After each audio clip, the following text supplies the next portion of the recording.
महुआ मोइत्रा का नाम तो याद होगा आपको। जी हाँ, बिल्कुल सही समझा आपने। पैसे लेकर सवाल पूछने वाली महिला। सवाल हमसे आपसे शर्त जीतने के लिए नहीं पूछा था, सवाल संसद में पूछा था और शेयर किए थे अपने संसद के क्रेडेंशियल्स दर्शन हीरानंदानी के साथ।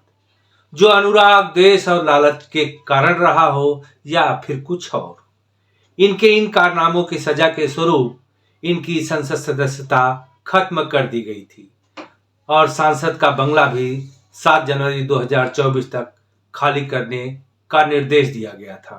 सुप्रीम कोर्ट पहुंची। अब इनकी सदस्यता चली गई, बंगला भी खाली करने का यानी दिल्ली का ठिकाना भी छिन गया था। ते फटाफट सुप्रीम कोर्ट पहुंच गई और करवा बैठी अपनी फजीहत। महुआ के साथ क्या हुआ सुप्रीम कोर्ट में और क्यों लेनी पड़ी इनको हाई कोर्ट से अपनी याचिका वापस। नमस्कार, आप देख रहे हैं अपनी बात अनिल के साथ। वीडियो में आगे बढ़ूं इससे पहले आपसे अनुरोध है कि वीडियो को लाइक कर दें, मित्रगणों में शेयर कर दें, चैनल को सब्सक्राइब कर दें यदि अभी तक नहीं किया है तो। दरअसल महुआ मोइत्रा ने लोकसभा से अपने निष्कासन को चुनौती देते हुए सुप्रीम कोर्ट का दरवाजा खटखटाया था। महुआ मोइत्रा का केस अभिषेक मनु सिंघवी देख रहे हैं सुप्रीम कोर्ट में, जो किसी जान पहचान के मोहताज नहीं है। मामले की सुनवाई जस्टिस संजीव खन्ना और जस्टिस दीपांकर दत्ता की बेंच कर रही है। अदालत में अभिषेक मनु सिंघवी इनका मुकदमा लड़ रहे हैं और अपने उलझुल तर्कों से अदालत को गुमराह करने का प्रयास भी कर रहे थे। आइए जानते हैं अदालत में क्या हुआ। अभिषेक मनु सिंघवी ने कहा, मिलाड महुआ मोइत्रा 18 साल तक संसद सदस्य रही हैं। कोई भी व्यक्ति ऑपरेट करने के लिए सिर्फ पासवर्ड नहीं दे सकता, एक ओटीपी भी उसके पास आता है। लेकिन यहाँ पर पासवर्ड साझा करने के विरुद्ध किसी भी नियम के बिना उनको संसद सदस्यता से निष्कासित कर दिया गया। जो भी नियम है वह हैकिंग से संबंधित है। इस दलील पर तो तालियां बजनी चाहिए अभिषेक मनु सिंघवी जी की। कुछ लोग सोच रहे होंगे कि जूते भी बजने चाहिए। नहीं, बजानी है तो केवल ताली बजाएं। यदि कारण नहीं पता है तो आप मेरी पिछली वीडियो में जाकर के देख सकते हैं इस केस की डिटेल्स को। इन्होंने कहा कि मामला हैकिंग से संबंधित है। अरे भाई, आपकी तरफ से कोई हैक करके सवाल पूछ रहा है और आपके अपने अकाउंट में दिख रहा है कि मैं सवाल पूछ रही हूँ और उसका जवाब भी मिल रहा है।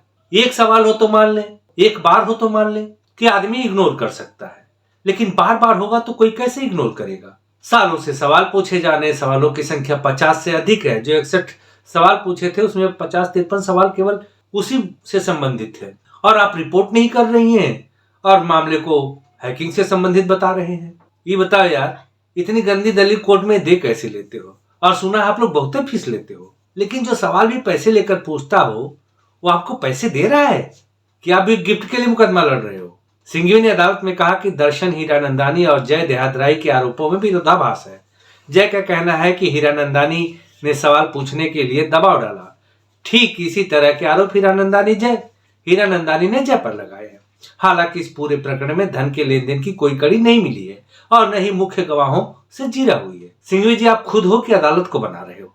जज साहब जो बैठे हैं वो बनाने वालों की पोल खोलने के लिए बैठे हैं। आप ये बताइए, देहादराई तो एक माध्यम है।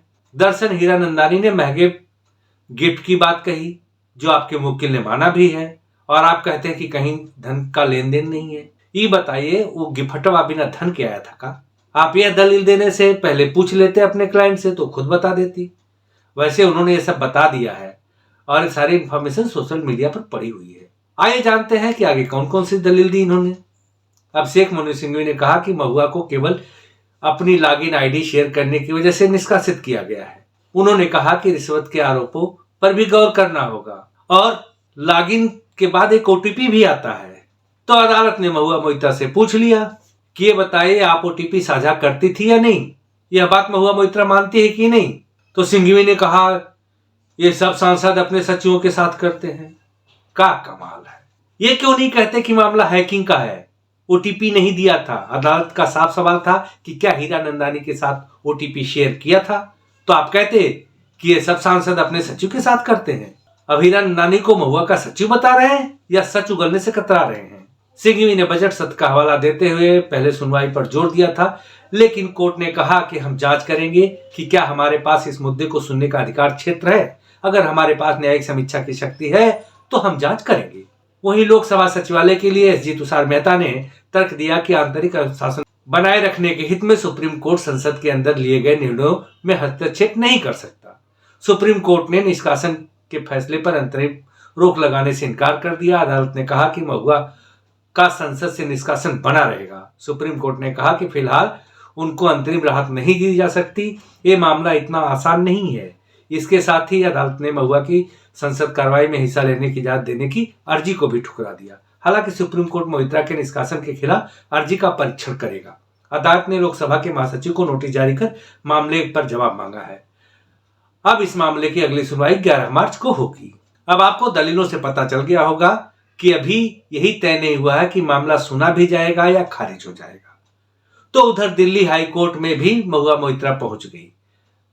अपनी याचिका में आग्रह किया था कि संपदा निदेशालय के 11 दिसंबर के आदेश को रद्द कर दिया जाए या वैकल्पिक रूप से उन्हें 2024 के लोकसभा चुनाव के नतीजे घोषित होने तक आवास पर कब्जा जारी रखने की अनुमति दी जाए। अब संपदा निदेशालय ने इनको 7 जनवरी तक का मौका दिया था महुआ मोहित्रा को बंगला खाली करने का, और यह आदेश 11 दिसंबर 2023 को दिया गया था। अदालत ने कहा कि आप संपदा निदेशालय से अनुरोध कीजिए, वो नियमानुसार कार्रवाई करेंगे। किसी को बिना सूचित किए घर खाली नहीं कराया जा सकता। ऐसे में संभव है कि महुआ मोहित्रा को 3-4 महीने की राहत मिल जाए और उसके बाद टीएमसी ने टिकट दे दिया और वो जीत जाती हैं तो उसी बंगले पर काबिज रहेंगी। इस बंगले में भी जो रिनोवेशन कराई गई थी, बताया जाता है कि दर्शन हीरानंदानी ने कराए थे, वही संसद में सवाल पूछने की एवज में।